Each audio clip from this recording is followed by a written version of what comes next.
नमस्कार दोस्तों, मैं सुनील कुमार आपका फिर से स्वागत करता हूं आपके अपने चैनल क्या ऐसा होता है में। दोस्तों, धीरे धीरे करके मैं ना आपको वो सारी जानकारी देना चाहता हूं कि कोई भी इंसान अपने घर से, चाहे वो कितनी भी दूरी पर हो, जब वो त्र्यंबकेश्वर जा रहा है तो उसे छोटी छोटी बातों की जानकारी होनी चाहिए। छोटी छोटी जानकारी का मतलब ये हो गया कि वो इंसान जैसे ही ट्रेन से उतरेगा, नासिक रोड नासिक रोड से बस उसे कहां से मिलेगी, वो नासिक रोड से त्र्यंबकेश्वर कितनी दूरी पे है, कितना किराया लगेगा, और जब त्र्यंबकेश्वर में बस आपको उतारेगी तो वहां से आपको कैसे जाना है, कौन से पंडित जी पूजा करेंगे, कौन कौन से मुहूर्त होते हैं, और पूजा से पहले हमें किन बातों का ध्यान रखना चाहिए, पूजा के पश्चात किन बातों का ध्यान रखना चाहिए, 40 दिन के नियम कौन कौन से होते हैं, एक एक जानकारी। क्योंकि जब किसी इंसान को, किसी जातक को जब ये आभास होता है, उसे पता चलता है कि मेरी कुंडली में काल सर्प है, तो सभी लोग हिंदुस्तान के हर प्रांत से सभी लोग सर्वप्रथम बताएंगे त्र्यंबकेश्वर। उसके पश्चात जब उन्हें लगता है अरे पंडित जी त्र्यंबकेश्वर तो काफी दूर है, तो फिर अपने आसपास का स्थान बता देंगे। जैसे कि मैंने आपको पहले ही बता चुका हूं, उज्जैन, ब्रह्म कपाली टेम्पल, त्रियोगी नारायण मंदिर, प्रयाग हो गया, ठीक है, वासुकी टेम्पल हो गया, त्र्यंबकेश्वर, ये सारी जगह के नाम बता देते हैं कि यहाँ पे आपकी पूजा हो सकती है। ठीक है, लेकिन सर्वप्रथम त्र्यंबकेश्वर हर पंडित जी आपको बताएंगे। तो जब उन्हें पता चलता है तो वो ये देखते हैं ये तो बहुत दूर है, तो उन लोगों को किसी भी तरह की कोई समस्या नहीं आए वहां पर पहुंचने में, और पहुंचने के साथ पंडित जी से पूजा कराने में। पंडित जी क्योंकि ज्यादा बात नहीं करते हैं, तो वो सारी जानकारी हम ये चाहते हैं कि जैसे ही किसी इंसान को पता चलता है कुंडली में काल सर्प दोष है, तो उसे ना किसी के ऊपर निर्भर ना रहना पड़े, एक अच्छे अनुभवी वरदानी पंडित जी से पूजा हो, तरीके से पूजा हो। बस यही आपका और हमारा उद्देश्य रहना चाहिए। ठीक है, क्योंकि गलत लोग हर जगह मौजूद हैं। ऐसा नहीं है कि केवल इंटरनेट के माध्यम से फ्रॉड होता है। आप किसी भी धार्मिक स्थल पे जाइए, वहां पे भी आपके साथ फ्रॉड हो सकता है, और हुआ है लोगों के साथ। मेरे पास कमेंट आते हैं, उन्होंने बताया 2500 की पूजा बताई थी और 16,000 में पूजा कंप्लीट हुई होगी। तो दोस्तों ऐसी कुछ जानकारी होती है। अच्छा, तो दोस्तों जाने से पहले आपको जो जानकारी चाहिए, ठीक है, उनमें से कुछ बातें महत्वपूर्ण होती हैं।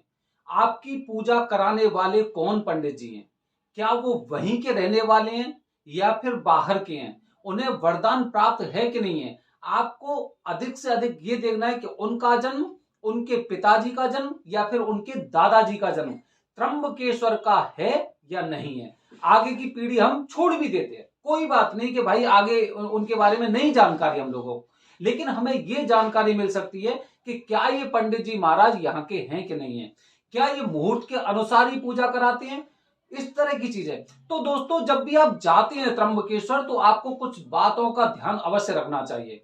जैसे कि मैं अपनी वीडियो के माध्यम से आपको बता चुका हूं, सबसे पहली जानकारी हमारी गुरुजी की होनी चाहिए कि पंडित जी के बारे में हमें जानकारी हो, क्या पूजा कराने वाले यही गुरुजी हैं या फिर ये केवल बात करने वाले हैं और बात करने के बाद पूजा कराने वाले कोई और है, पहली बात। दूसरी बात दोस्तों, जैसे कि कहीं पे भी आप धार्मिक स्थलों पे जाइए, आपको वहां पर जो चीजें मंदिर में चढ़ाई जाती हैं, वही चीजें मंदिर में चढ़ाने पश्चात फिर मार्केट में आ जाती हैं, और मार्केट से फिर हम लोगों से खरीदेते हैं, फिर मंदिर पहुंच जाती है। ये ऐसा एक साइकिल बना हुआ है।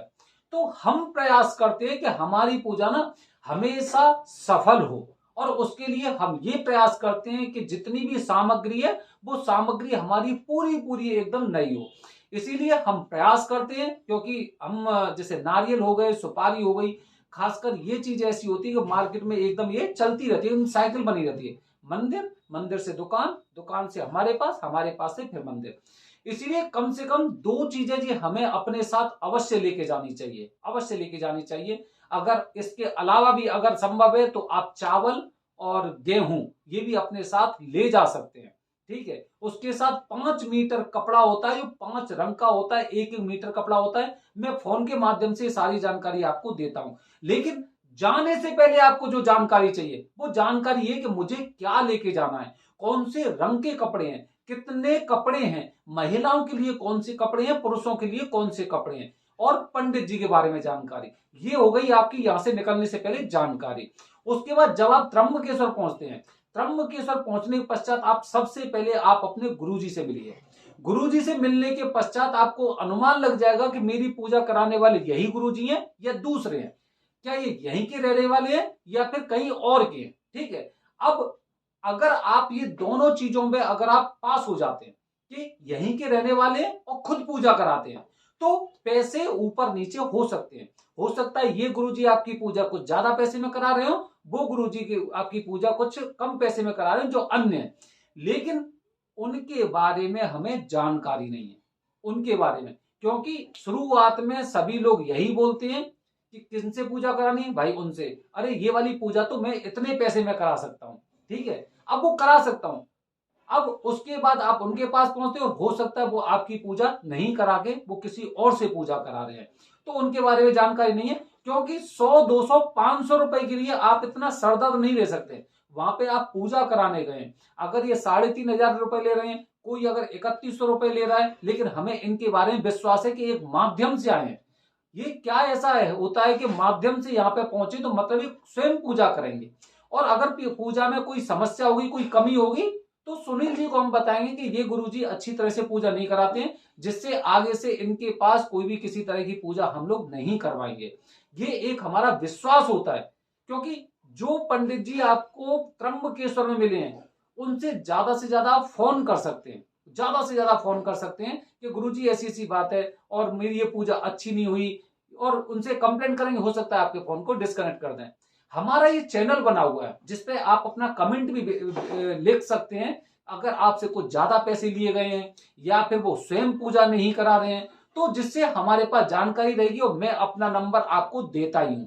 ठीक है, तो ये चीज है, ये आपको जानकारी होनी चाहिए। अच्छा, पूजा करने के पश्चात, जब आपकी पूजा पूरी तरह से संपन्न हो जाती है, उसके पश्चात काफी गुरुजी बताते हैं कि आपको यहाँ पे स्नान करना चाहिए, काफी गुरुजी बताते हैं आपको स्नान नहीं करना चाहिए। तो जैसे आपके गुरुजी बता रहे हैं उसके अनुसार करना चाहिए।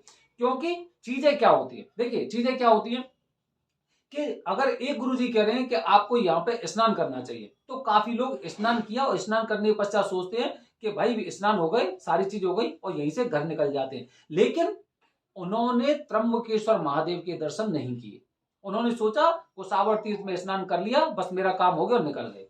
ठीक है, जबकि पूजा के पश्चात हमेशा या फिर त्र्यंबकेश्वर महादेव के दर्शन करने चाहिए, या फिर अगर आपने कुसावर तीर्थ में स्नान भी किया है तो उसके पश्चात त्र्यंबकेश्वर महादेव के दर्शन तो करने ही है।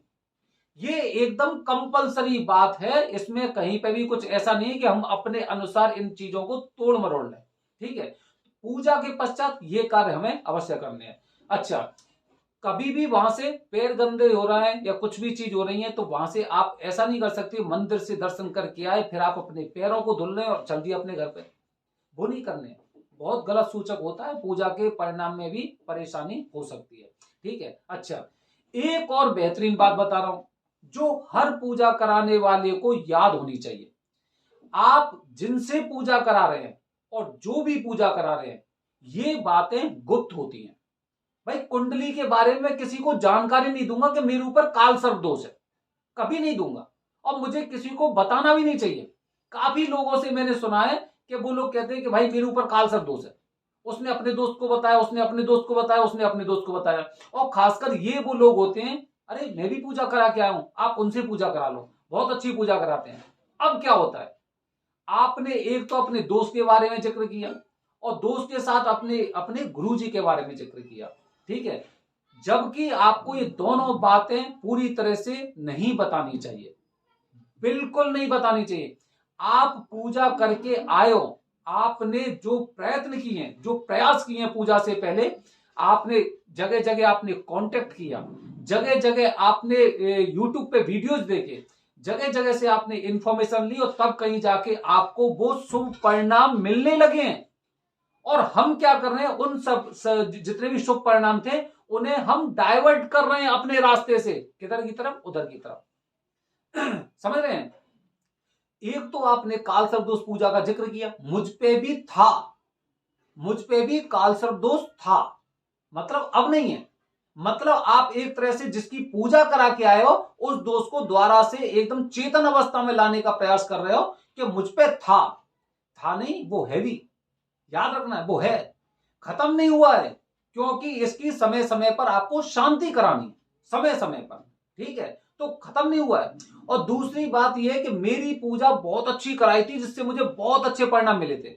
अब अगर वो आप उनसे पूजा कराता है आपके गुरु जी से, ठीक है, तो एक तो जो आपके ऊपर जो पंडित जी का और आपके बीच में जो एकदम वो संचार होता रहा था ना, जो एक चीजें एकदम आपस में एक दूसरे में ट्रांसफर हो रही थी, वो डाइवर्ट होके उधर जाने वाली हैं।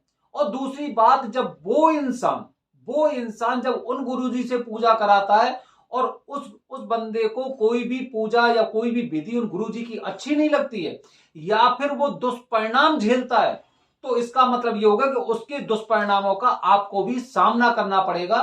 वो आपको मन ही मन में गाली देगा, और आपको मन ही मन में गाली देगा तो इसका मतलब ये हुआ कि आप पर उसका प्रभाव पड़ेगा। जो आपके अच्छे दिन चल रहे थे ना, आप ये समझ लोगे कि जब से मैंने उस बंदे को उन पंडित जी का नंबर बताया है तब से बड़ी समस्या पैदा कर ली। तो अपने दोस्त के बारे में और जिन गुरुजी से आपने पूजा कराई है उनके बारे में किसी से भी आपको विचार विमर्श नहीं करना है। क्योंकि आपने देखा होगा जब शादी कराई जाती है, आपने बताया भाई ये वाला लड़का बहुत अच्छा है, ये वाली लड़की बहुत अच्छी है, अगर उनकी शादी बहुत अच्छी तरह से चल रही है तो आपको कोई भी क्रेडिट नहीं देगा। लेकिन अगर दोनों में खींचतान चल रही है तो सब लोग आप पर उंगली उठाएंगे, सब उठाएंगे, जबकि आपके मन में ऐसा कोई भी उद्देश्य नहीं था। लेकिन उसके बावजूद भी परिवार उनका नहीं चल रहा है, चलना उन पे नहीं आता, साथ में रहना उन पे नहीं आता, और गाली पड़ रही है आपको। इसीलिए इन सब चीजों से सावधान रहिए। ऐसे ही मैं आपको दोस्तों जानकारी देता रहूंगा कि किस तरह से आपको आने से पहले और जाने से पहले कौन कौन सी बातों को आपका ध्यान रखना चाहिए। बने रहिए हमारे चैनल के साथ दोस्तों। हर हर महादेव।